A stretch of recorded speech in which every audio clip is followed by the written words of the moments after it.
Hello friends, welcome to Trilokya 6600. ఇంకా ఎవరైనా మన ఛానల్ సబ్స్క్రైబ్ చేసుకోకపోతే సబ్స్క్రైబ్ చేసుకొని అలాగే పక్కనే ఉన్న బెల్ ఐకాన్ క్లిక్ చేయడం ద్వారా మేము చేసే ప్రతి వీడియో మీకు నోటిఫికేషన్ లాగా వస్తాయి. ఇక్కడ వచ్చేసి intermediate second year English grammar పార్ట్లో రోమన్ నెంబర్ 15 నోట్ మేకింగ్. దీనికి 5 మార్క్స్ ఉంటాయి. అసలు నోట్ మేకింగ్ అంటే ఏంటి, ఎలా రాయాలి, మేము చేసే ఈ వీడియోస్ ఏంటంటే బాగా చదివేసి మాకు 99 మార్క్స్ వస్తాయి అని అట్లాంటి వాళ్ళ కోసం కాదు. నేను చెప్తున్నాను ట్రూగానే. అసలు పాస్ అవ్వడం ఎలాగో తెలియకోకుండా ఉంటారు కదా, అలాంటి వాళ్ళకి ఈ వీడియోస్ యూజ్ అవుతాయని మేము చేయడం. ఈ ఉద్దేశం వచ్చేసి నేను చెప్తాను నోట్ మేకింగ్ ఎలా రాయాలి అనే విషయం గురించి. దీంట్లో ప్రొఫార్మా చూద్దాం మనము. నెక్స్ట్ వీడియోస్లో ఒక ఎక్సర్సైజ్, అంటే ప్రీవియస్ పేపర్స్లో ఏదైతే అడిగారో దాన్ని తీసుకొని ఎక్స్ప్లెయిన్ చేస్తాను నేను. నోట్ మేకింగ్ అంటే ఏం లేదు, మనం రెగ్యులర్గా చేసే పని ఏంటంటే ఏదన్నా ఒక ప్యాసేజ్ లేదా ఏదైనా పెద్దగా ఉందనుకోండి, దాంట్లో ఇంపార్టెంట్ పాయింట్స్ మనం అండర్లైన్ చేసుకోవడము, మళ్ళీ తర్వాత చదివేటప్పుడు ఆ మెయిన్ పాయింట్స్ ఒకటి చూస్తే మనం మొత్తం వచ్చేలాగా గుర్తొచ్చేలాగా రాసుకుంటాం కదా, షార్ట్ నోట్స్ లాగా. దాన్నే నోట్ మేకింగ్ అని అంటారనమాట. టిప్స్ ఈ నోట్ మేకింగ్ ఎలా చేయాలంటే, read the given passage thoroughly. Passage కొంచెం పెద్దగా ఇచ్చింటారు కదా, దాన్ని రీడ్ చేయండి థరోగా. సెలెక్ట్ సాలియంట్ పాయింట్స్, అంటే ఇంపార్టెంట్ పాయింట్స్ని సెలెక్ట్ చేసుకోండి. Write down the points of the passage, they must be as brief as possible. ఎంత బ్రీఫ్గా వీలైతే అంత బ్రీఫ్గా రాసుకోండి. Organise the points in an intelligible manner using headings and sub headings. దాన్ని ఎట్లా రాసుకోవాలంటే, ఫస్ట్ హెడ్డింగ్స్గా ఏవి పెట్టుకోవాలి, సబ్ హెడ్డింగ్స్గా ఏవి పెట్టుకోవాలని ముందే డిసైడ్ చేసుకొని అలా రాసుకుంటే బెటర్.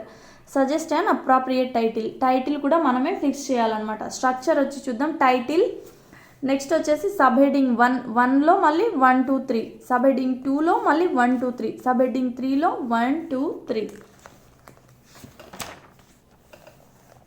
అట్లా టైటిల్ రాసి సబ్ హెడ్డింగ్స్ పెట్టాలన్నమాట. హౌ టు మేక్ నోట్స్ అనే దాని గురించి చూద్దాం. ఏంటంటే, read the target passage carefully at least twice. ఇచ్చిన ప్యాసేజ్ని అట్లీస్ట్ 2 సార్లన్నా చదువుకోండి. అప్పుడు మీకు హెడ్డింగ్ ఏం పెట్టాలి, టైటిల్స్ ఏం పెట్టాలి, సబ్ టైటిల్స్ ఏం పెట్టాలి అనే విషయం మీకు కొంచెం అర్థం అవుతుందన్నమాట.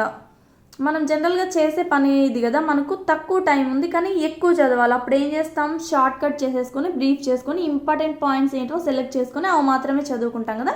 ఇది కూడా ఒక రకంగా అలాంటిది అనమాట. While reading the extract underline the important key sentences. Important sentences ఏవైతే ఉన్నాయో మనం చదివేటప్పుడు ఇట్లా అండర్లైన్ చేసుకుంటాం కదా, అట్లా చేసేసుకుంటే సరిపోతుంది అనమాట. దీన్నే స్కానింగ్ అని కూడా అంటారు, అంతే కదా.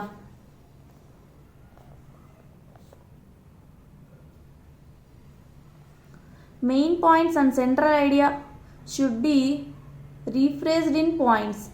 Repeated words and phrases are to be removed. Extra examples, articles, prepositions and are omitted. అంటే వచ్చిన పాయింటే పదే ఏదైనా వచ్చింది అనుకోండి, అట్లాంటి దాన్ని రిమూవ్ చేసేయచ్చు.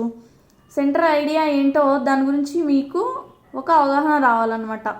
Make a rough note of all important and main points to be included and the given them as a logical sequence like. Important points underline చేసుకోమని చెప్పాను కదా, మెయిన్ హెడ్డింగ్ ఏంటి, సబ్ హెడ్డింగ్ ఏంటి, సబ్ హెడ్డింగ్ ఏంటి అనే విషయం రాసేసుకుంటే ఈజీగా ఉంటుంది. Do not right full sentences, use standard observations and symbols wear ever necessary. Observations అలాగే సింబల్స్ రాయమన్నారు కదా అని ప్రతిసారి అవి రాయడానికి దానిలో కోసం వెతుక్కుంటూ కూర్చోద్దండి. ఎందుకంటే మనకు ఆల్రెడీ తెలుసు. ఫర్ ఎగ్జాంపుల్ రూపీస్ అని ఇట్లా ఇచ్చారనుకోండి, వర్డ్స్లో మనం ఎట్లా రాస్తాం సింబల్. ఇది మనకు చూడగానే మైండ్కి తట్టేస్తుంది కదా ఇట్లా రాయాలనే విషయం. కాబట్టి దానికోసం ప్రత్యేకంగా వెతుకుతా కూర్చోద్దండి. మీకు ఎగ్జాంపుల్ కోసం ఇట్లా ఇచ్చారు. First capitalise first letters of words. ఇప్పుడు కంట్రీస్ నేమ్స్ ఏమైనా అట్లా ఇచ్చినారనుకోండి ఎగ్జాంపుల్ కోసం, యూపీ, యుఎస్ఏ, యుఎస్ఎస్ఆర్, యూకే అట్లా. కామన్ అబ్జర్వేషన్స్, సైన్స్ అంటే ఎస్సి, జియోగ్రఫీ అంటే జిఓజీ అని ఇట్లా డాట్ పెడతాం కదా, మిస్టర్, మిస్సెస్, డాక్టర్, గవర్నమెంట్ ఇట్లాంటివన్నీ షార్ట్ కట్స్లో రాసేసుకుంటే టైం సేవ్ అవుతుంది అనమాట. Right the first few and last few letters of the word with apostrophe in between. ఇప్పుడు కెనాట్ అంటే మనం మొత్తం రాయాల్సిన అవసరం లేదు కదా, కెన్ అని పెట్టి ఇట్లా ఫస్ట్ ఫ్యూ పెట్టేసి టీ పెడతాం, ఇట్లా వితౌట్. అలాగే రైటింగ్ ఇట్లాంటివన్నీ రాసుకోవచ్చు. Use the first letters of the phrases. For example kilogram అని అనుకోండి, మనం కేజీ అని రాస్తాం కదా. క్యూబిక్ సెంటీమీటర్ అంటే సీసీ. అటామిక్ మాస్ యూనిట్ అంటే ఏఎంయు.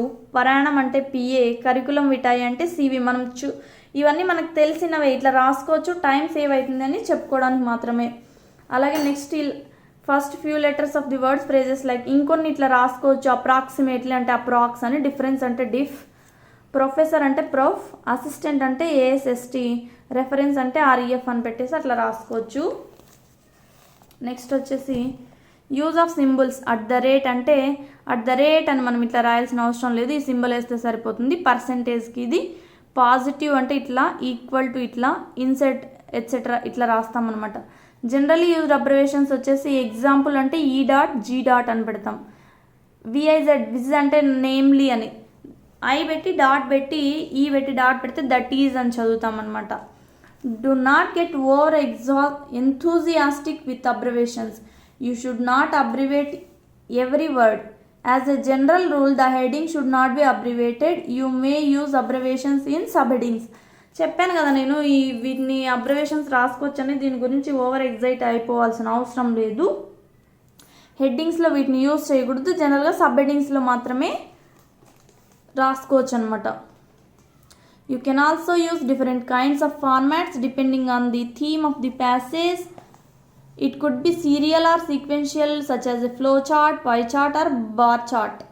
అట్లా కూడా రాయొచ్చు, పై చార్ట్గా ఫ్లో చార్ట్గా అట్లా కూడా వేసుకోవచ్చు. ఆ ఇచ్చిన థీము అలా సరిపోతుంది అనుకుంటే అట్లా కూడా రాసుకోవచ్చు. The notes you have prepared must be make sense when it is read again.